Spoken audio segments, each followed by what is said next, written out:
Arsenal 4, Tottenham Hotspur 1. A masterful performance from Eze. Hattrick. That's it. It's all over. Arsenal go on top of the log. Welcome to the Football Room Project Matchday Analysis. And today we'll be analyzing Tottenham Hotspur versus Arsenal. Where do we begin? So in the first 10 minutes, you could see that Arsenal meant business, right? They're the only team that are basically attacking. Tottenham Hotspur is defending in a low block. They're defending with 5 at the back, which means that they actually want to play with wing backs, right? And then that makes it a bit difficult up front because then you leave Richarlison by himself. Of course, he had support from Kuzo, but yeah, nonetheless, in the first half, that didn't honestly work. Right, so let's just break down the first 10 to 15 minutes of what actually happened in the game, right? Arsenal, of course, are playing at home, so naturally they have the advantage, right? Obviously, they're also in form. I mean, they've been winning games, they're on top of the log. They actually have something to fight for that's just beyond winning the London Derby, right?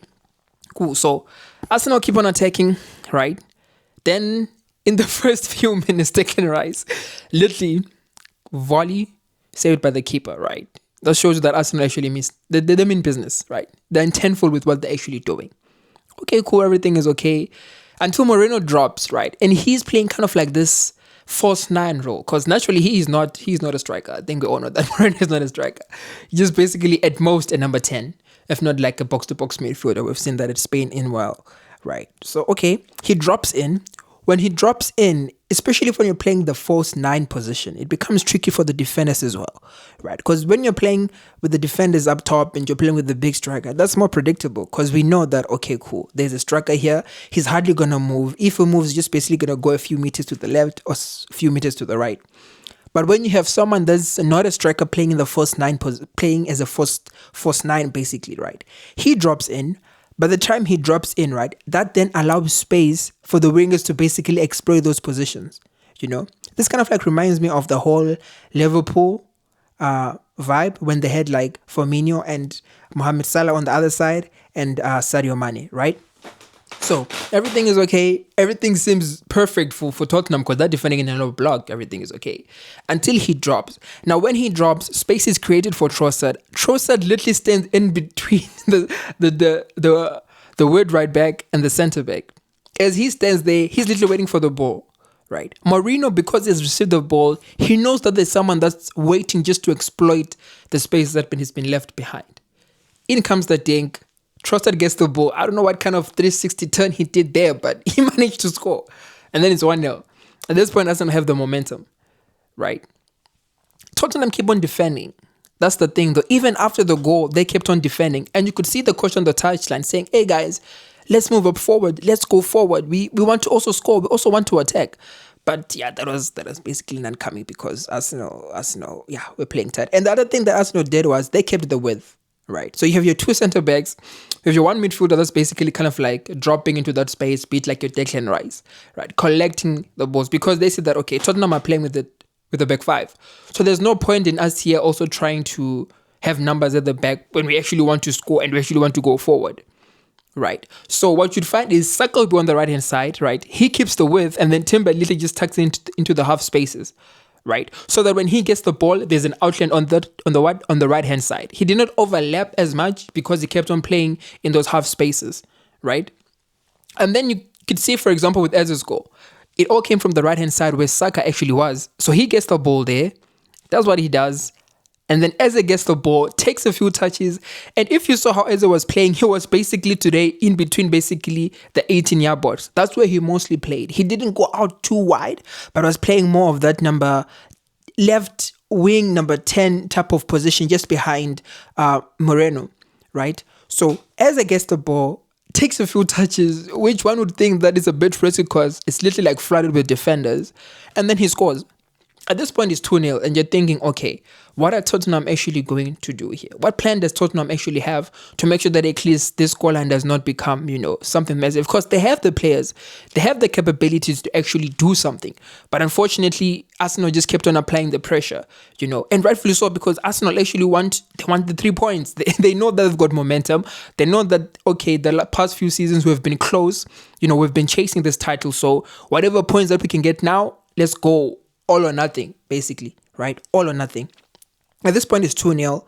You get into the break thinking, okay, this normally happens 2-0. It's kind of like a tricky scoreline, because on the other hand, you can do well, but you can come out on the other hand and be like, okay, the other team is also ready. The other team also wants to score. And one would have assumed that Tottenham would be thinking, okay, now we've got a chance to go.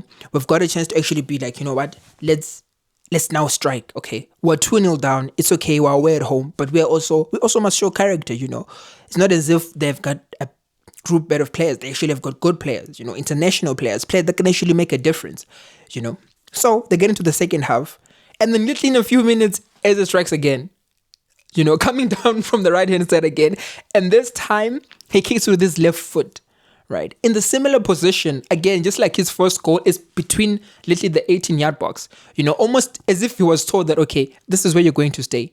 This is where you're basically going to be dominating. This is your position today. Whatever chances that are created, especially outside the box, in the box, do not drift up wide too much, but stay within this space. This is your parameter to make sure that when you have the ball, you strike. And this time, he even shoots with his left foot, which just shows you that, he's flexible on both sides, But when I analyzed that, I realized that it was basically the similar position. Look at him, just similar position is basically being told, stay here. This is where you're going to create your chances. And that's his first derby. You've scored your first goal. You've been playing more, but maybe like the goals have not been coming in. The assists have not been coming in. 2, you've got a brace. And at that point, it's like, okay, it's 3-0. And halftime has literally just begun. It's 3-0. What plans do Tottenham have? Because, they have the capabilities, but okay, how do we make sure that we all play as a team here? How do we make sure that we don't do what we're doing in the first half? Because again, in the first half, they were just seeking those long balls to Richarlison, hoping that Richarlison, for example, would hold up the play and then draw other players inside the box. You could see that Kuzo was actually trying, but again, because there was no support and because they were playing too deep, it became difficult even for them to come out of like, just like defending. You have no outlet, and when you do have the outlet, there's not enough support in time, right? Tottenham at this point, I think they realized, okay, we need to step up our game, You could see that in the second half, Tottenham actually playing with their wing backs more. I think that was the design plan. That was the whole point of having Jadon Spence on the right-hand side and Udogo on the left-hand side, is to be like, okay, we're going to use our wing backs because we know that our wing backs can be as effective, of which they can. I mean, Jadon Spence, he's pretty good going attacking as well. Just like Udogo on the other side, he's also pretty good with his left foot when it goes up top. He can also be dangerous. He's technically good, so you don't worry that, for example, if he finds himself in a 1v1 situation when he's attacking, he'll be like dispossessed or something, because he's also that good. Jadon Spence on the other side is also that good. So I think in the second half, the plan from Tottenham was, okay, let's get the ball out to the sides and let's work our way into that. Right, they tried that a couple of times, and then literally out of nowhere, Richarlison scores this 1-0 goal, and you're thinking, huh? How did this happen? Zubameni has the ball in the midfield, of which I think in the first half he had a pretty good game because, he was basically connecting. He was the one that was basically moving. He had that license to move around, with like Rice basically kind of like guarding him, making sure that, okay, when he goes there, I can see that, okay, here's the ball there. Let me just, position myself in case he loses the ball. However, in the second half, when he got the ball, he gets the ball in the midfield, literally by the halfway line. He loses the ball, and out of nowhere, Richarlison just like dinks the goalkeeper. He literally just dinks the goalkeeper, and at that point he's shy. Raya is pedaling back, literally just trying to grab something at that point, and it's over, right? It's over, it's too late. I think that was one of the... I don't think Richarlison even expected that goal himself. I don't think anyone expected that goal themselves, because it literally just came out of nowhere. It literally just came out of nowhere. Richarlison gets the ball in the halfway line, just literally just dinks it like a young cheap. And then he chips the ball, it's a goal. 3-1, and you're thinking at this point, okay, cool. Tottenham have got a chance. There's like 30 minutes on the clock. Tottenham have a chance to do something here. And it did spark some life into them. Because you could see that now they were more on the high press. They're pressing together as a team, trying to make Arsenal a bit uncomfortable, especially from playing out from the back, because when you're defending so deep, when you have the ball, the goal is all the way on that other side. It's on that other side. And it's very difficult, to transition. That transition period has to be really quick. But when you high press, basically, we've seen this Barcelona. When you high press close to the goal, you have a better chance to actually equalize or score even quicker. right? So Tottenham, they've got this spark back. That goal basically shocked everyone. I won't lie to you. Like, it shocked me watching. I was like, when did this happen? So, okay, Tottenham at this point, they're like, okay, we need to go. We need to score, right? They introduced Xavi, and I think Xavi actually he had an impact, to be honest, especially on the left-hand side. He was dropping, at my liking, I thought like he was dropping a bit too deep at times, trying to connect play, because that like his strength is towards the goal in the final third, right? But he could drop, he was dropping, right? When he drops the ball, he says, okay, I need to be able to control the tempo. He drops the ball, right? He goes and takes the ball, plays up front. He's trying to connect, trying to bring his teammates. He was even trying like some shots on goal, which in the first half, that was basically non-existent from Tottenham. But Xavi comes in, tries to connect the dot, tries to make sure that, okay, let's play, guys. Let's play. We've got the ball. And there's a spell whereby Tottenham lately has the ball. They were circulating the ball, trying to use those wings back again. You're getting Spence got into the game a bit more. Udogie also got into the game a bit more. So you could see that they were trying to use those wing backs. Xavi actually, trying to play, trying to connect with the ball. At this point, you're thinking, okay, something is going to budge for Tottenham here, right? And in the midst of all that happening, Arsenal are getting set pieces, and you're thinking, okay, they've got one set pieces. The first one from Rice was not as particularly good. It was a bit flat, right? I'm speaking particularly in the second half, right? The second one as well, a bit flat. And you're thinking, okay, is it because Gabriel is not in the pitch? What's going on? Because if Arsenal get 3 corners, they've scored 50% of their goals have come from set pieces. That's how dangerous Arsenal have been. So you're thinking, okay, from these 3, at least one has to be on target, And there was kind of like one where like there was kind of like, a bit of panic in the box. But yeah, it came to nothing. But you're thinking, Arsenal, you cannot afford to give Arsenal more of these set pieces, specifically when you want to come back into the match. You're 3-1 up. Okay, for Arsenal, but is for Tottenham, you're trailing 3-1. You've just got a goal, right? You're trying to connect. Xavi's trying to connect you guys, And they keep on dropping. They keep on going. However, Arsenal, they gained composure. They gained a bit of composure. They literally did. Because you could see that, okay, after those 5-10 minutes that Tottenham scored, everything was going slowly. It became, start to die out. And then, Hattrick. Yeah, it's all over. Hattrick from Eze. And it was more, the way he's playing today, I think, as usual, it's more like nonchalant, at his own pace, his own time. It's kind of like he's detecting how he's playing, and that then obviously rubs off to all the other teammates. And you could see how much that goal actually meant for Arsenal, because it just reassured them that, okay, you guys are going to go home with the 3 points here, and the match is nearly over as well, And I think that's what basically would have hurt Tottenham. It's just going back to the goal, right? Trossard again, I think Trossard today he was instrumental, especially when he goes out wide, crosses the ball. Eze again gets the ball. The placing of that ball, I mean, come on. The placing of that, come on.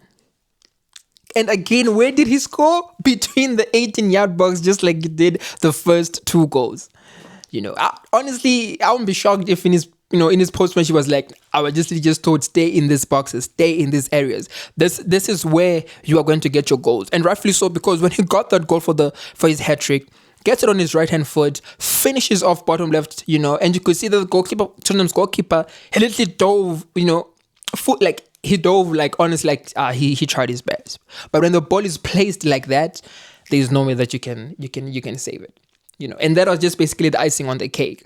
Once Arsenal scored that goal, it kind of like deflated Tottenham, because before that, they literally had tried. They were literally trying to do something, and I think that basically deflected them.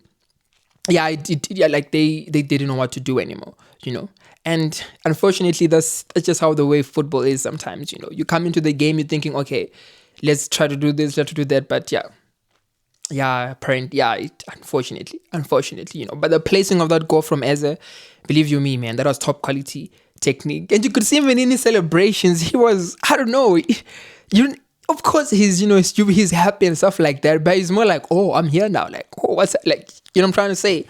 So yeah, when Eze scored that goal, basically just killed Tottenham momentum, When Arsenal are basically at this point leading 4-1 up, And that's just basically, it's a great win for Arsenal to be said, They kept on applying pressure, especially considering the fact that Manchester City lost.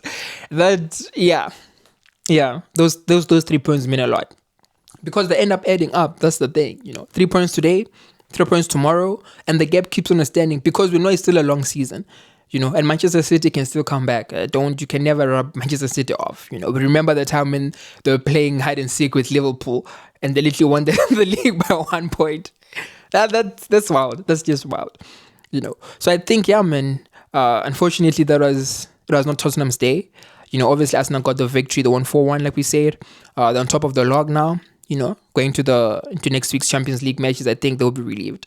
To be honest, that kind of it just helps you build up momentum. The players can get a bit refreshed as well, and yeah, for them it's just basically moving on to the next one. So it'll be interesting to see how Tottenham actually play because they'll be playing against PSG in the Champions League. And PSG is PSG, man. We all know the depth the PSG have when it comes to the quality of players, and their ability just to turn things on. I mean, they're currently the Champions League winners. They're the holders. So, yeah, it was pretty interesting to see how everything basically unfolded. But nonetheless, yeah, that was basically Arsenal versus Tottenham's post-match analysis. And yeah, man, I'm looking forward to actually doing more of these. I think I'm actually, I actually enjoy this, to be honest. Actually, I don't know, even though I'm just doing everything but trial and error at this point. But yeah, so looking forward to the next match we're going to be analyzing. AC Milan is actually playing against Inter. So that'll be the interesting watch. Thank you so much for watching. I appreciate it. My name is Kuzo. Stay blessed. Ciao. Okay, let me pause. I don't know what I'm doing. Okay.